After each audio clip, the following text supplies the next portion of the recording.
That was awesome.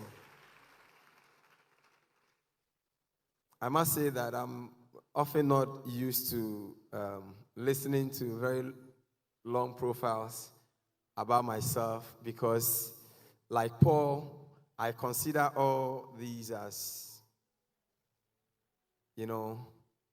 each day I try to do a golden deed, and I often, was it last week, I did a quick post on Facebook. People kept calling me and were like, are you bidding us farewell? Are you leaving us, or is something happening?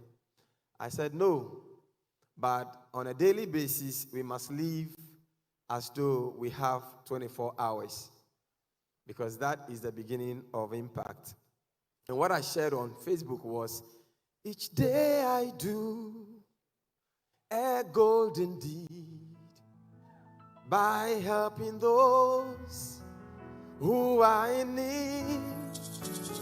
My life on earth is but a span, and so I'll do the best I can. Life evening sun is sinking low. A few more days and I must go to meet the deeds that I have done, where there will be no setting sun. Ladies and gentlemen, we must live each day as though it is the only day we have.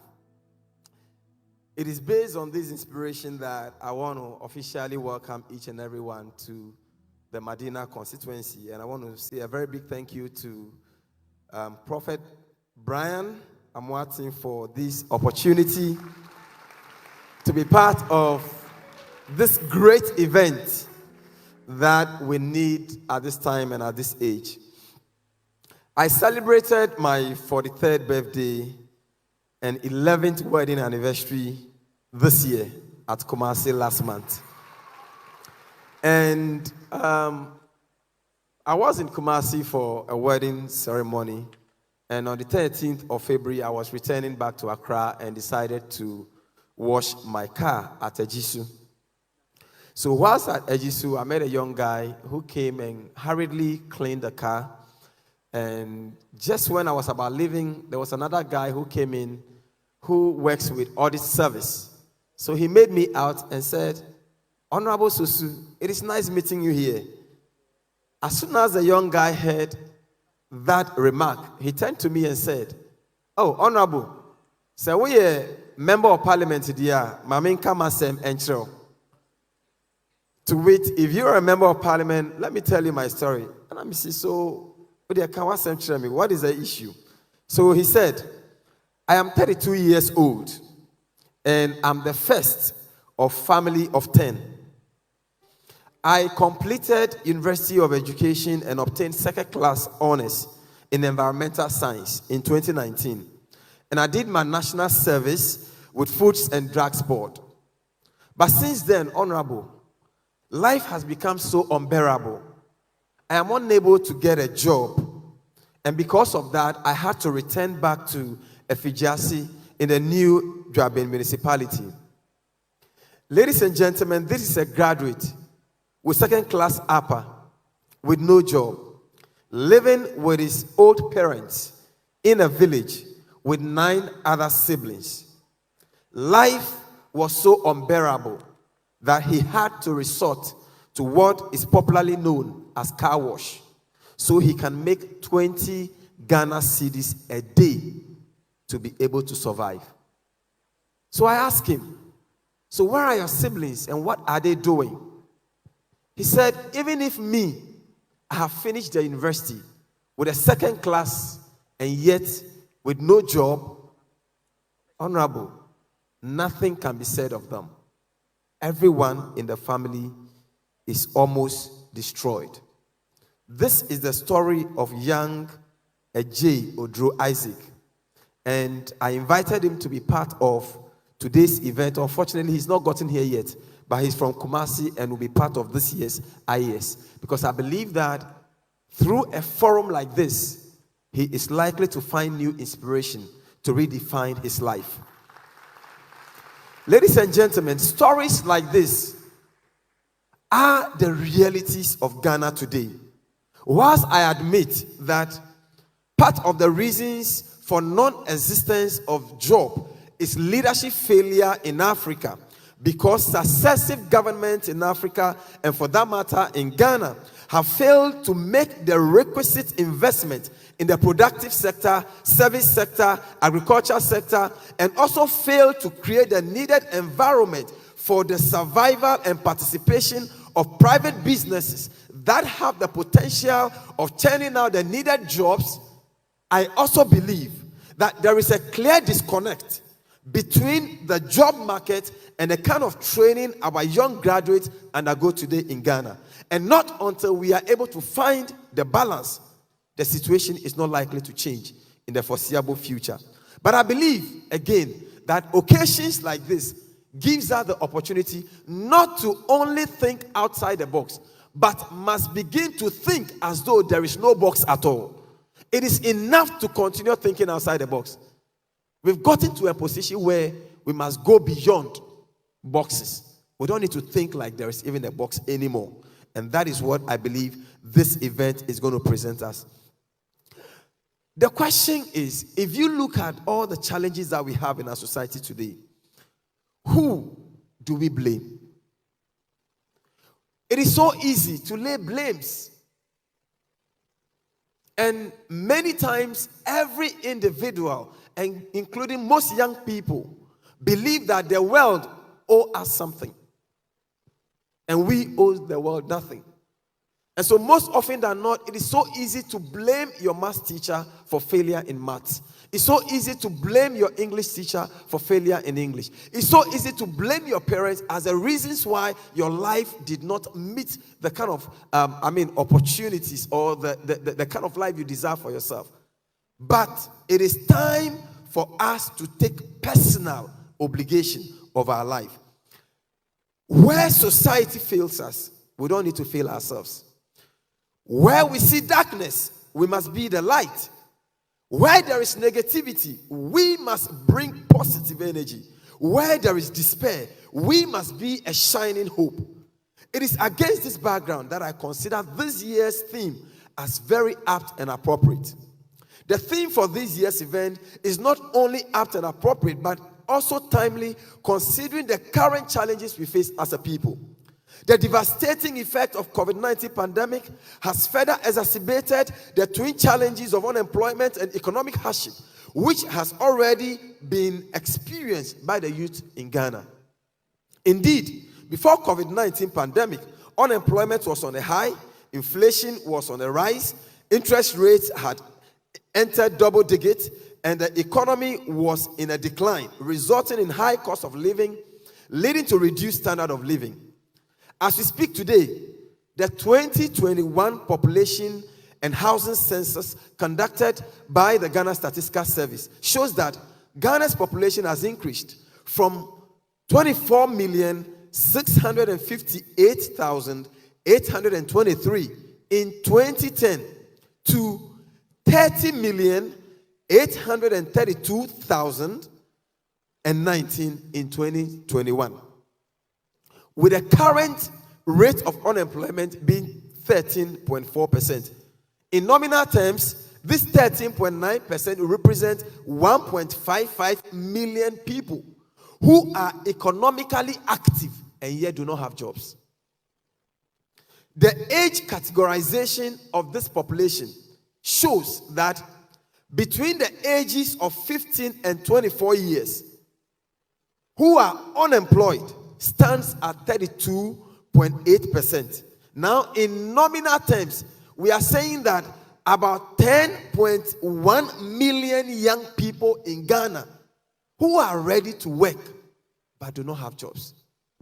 That is how bad our situation is as a people. This situation, according to our national security strategy document, makes the issue of youth unemployment a national security concern. This is because no nation can fully guarantee its continuous stability when majorities of its young people are living in hopelessness. That is the reason why the first solution is a mind shift. It is a mind shift. Are you ready to shift your mind? Oh no, I can't hear you. Are you ready to shift your mind? Are you ready to shift your mind? I believe that our leaders must shift their mind. Our leaders must do what? No, I can't hear you. I said our leaders must do what? Our teachers must do what? Public servants must do what? Lecturers must do what? Taxi drivers must do what? Lawyers must do what? Judges must do what? Police officers must do what? We need a mind shift as a people if anything is going to change in this country. For those of us in leadership, this means to break away from the regular way of doing things. I believe that all the issues we see as problems are also opportunities for us to do new things.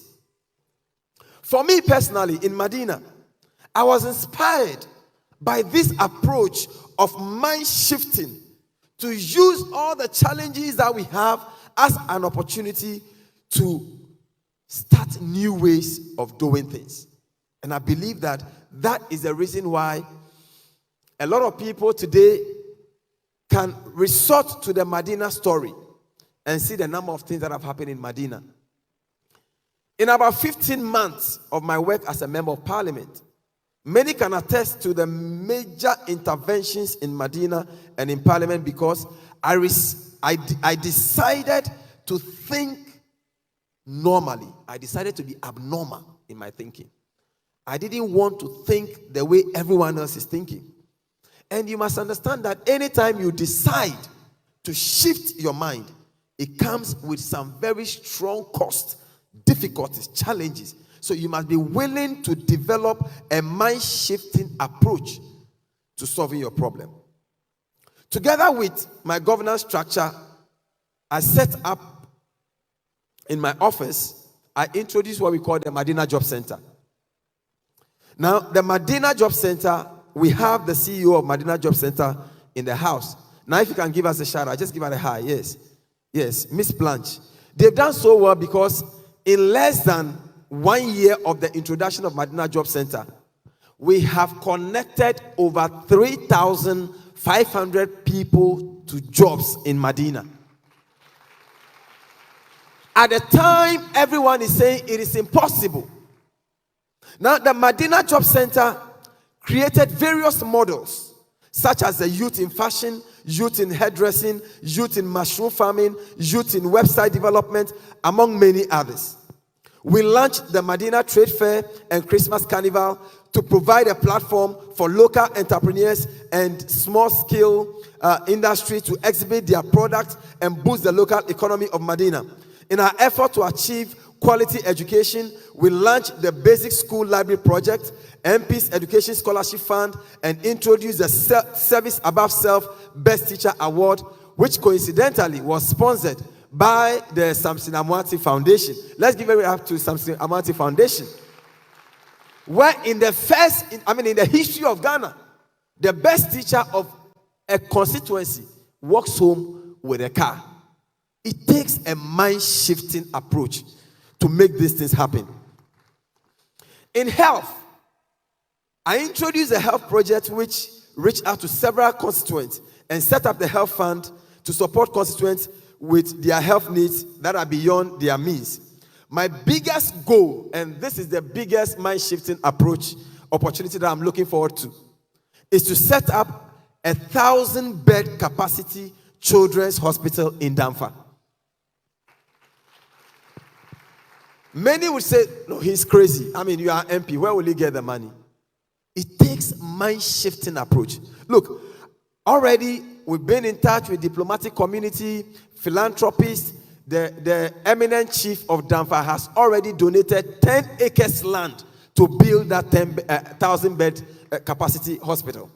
So the biggest challenge we have in our country, in our leadership, is our inability to think differently about situations.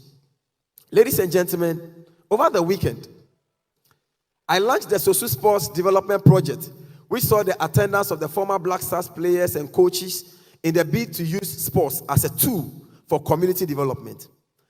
Back in Parliament, to ensure a fair, equal, and inclusive society, together with some colleagues, we introduced 4 new bills in Parliament. One, to substitute for death penalty, life imprisonment, ensure compensation for persons wrongfully arrested, detained, and incarcerated, amend the Legal Professions Act to open up legal education and to review the functions of the General Legal Council, and to prohibit practice and labeling of persons as witches, as we know in our various communities. By far, this is the first time you would have a first-time member of Parliament introducing this number of innovation.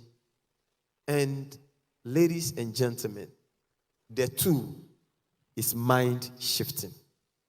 So this is a conference you don't need to toy with.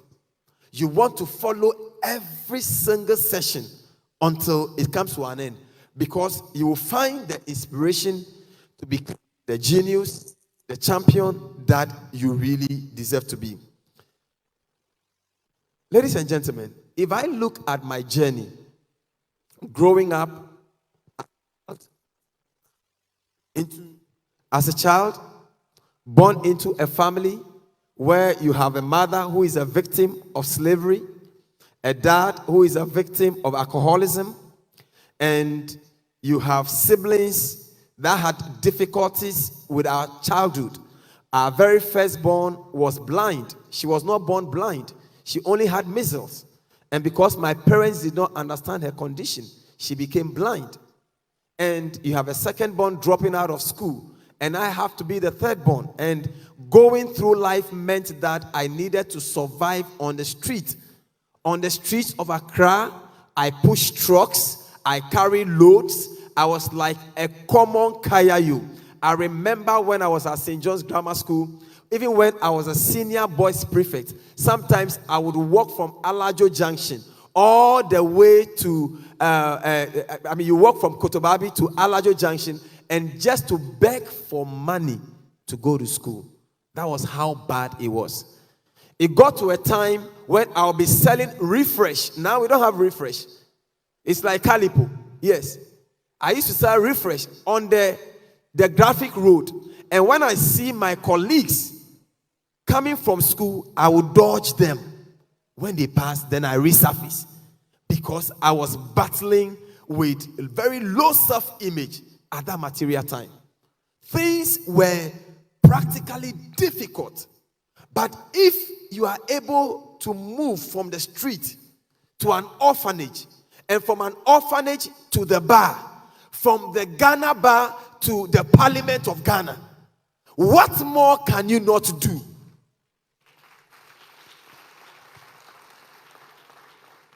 Ladies and gentlemen, so I look into the future believing that the only guarantee to break away from the past that may be holding you down is to shift your mind.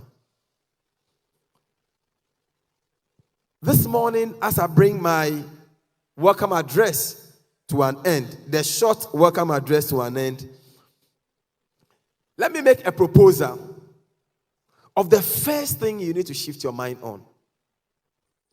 And that is about self-belief. In the middle of all the difficulties that I found myself in, trust me, many people didn't believe in me. But I believed myself. Oh, say, I believe myself. Yeah, say, I believe myself. And friends, it doesn't matter what they think about you.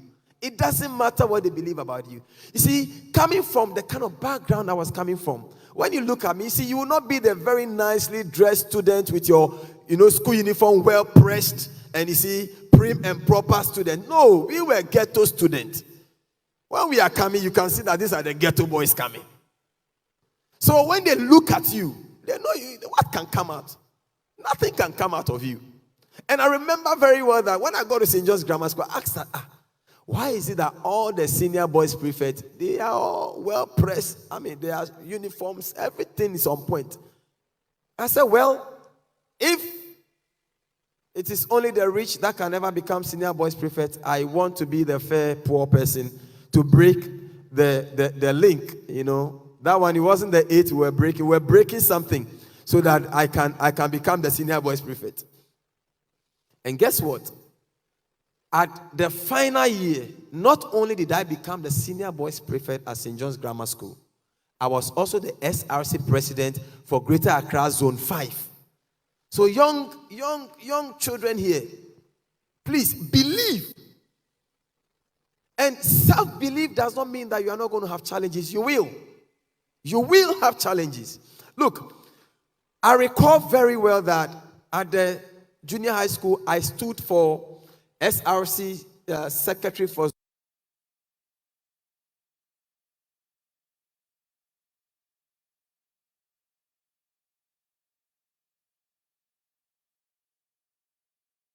Zone 5, and I lost. Because at that time, people didn't believe in my ability. They didn't believe I could do it. In 2004, in Legon, I stood for SRC president. I lost. I lost because they didn't believe. Legon, I lost. When I was doing law, I was a class captain for my law class. In the second year, we had opportunity to contest for the law student president. When I contested, I lost.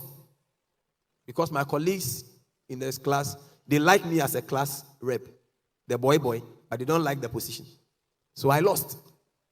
When we got to Makola, Ghana School of Law, I stood for the Ghana School of Law presidency. I lost again. Yeah, so losing is part. When I first came to Medina constituency to contest, in 2015, it was a fierce battle, but I lost. Losing is part. But the more I lost, the more I was fortified. Each time I go down, I tell myself, hey, rise up. You are more than the losing. And every day I picked myself and I moved forward. I remember when my colleagues and I lost the presidency at the law school, I came up with a quote. The quote was, I said, look, people will not always believe what you believe. It is okay. But if you continue to believe what you believe, and you fight for what you believe, you stand for what you believe, you work for what you believe, someday they will believe what you believe. Someday. So never give up. Thank you for this platform. It is a great platform. Never give up. It doesn't matter what they are thinking. That is why someone said, if I can see it, then I can be. If I just believe it, come on. There's nothing to it. I believe I can fly. I believe I can touch the sky. Man.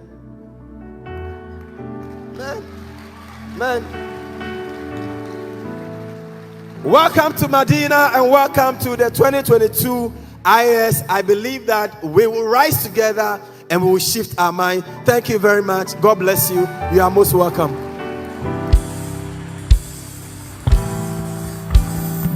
Captain.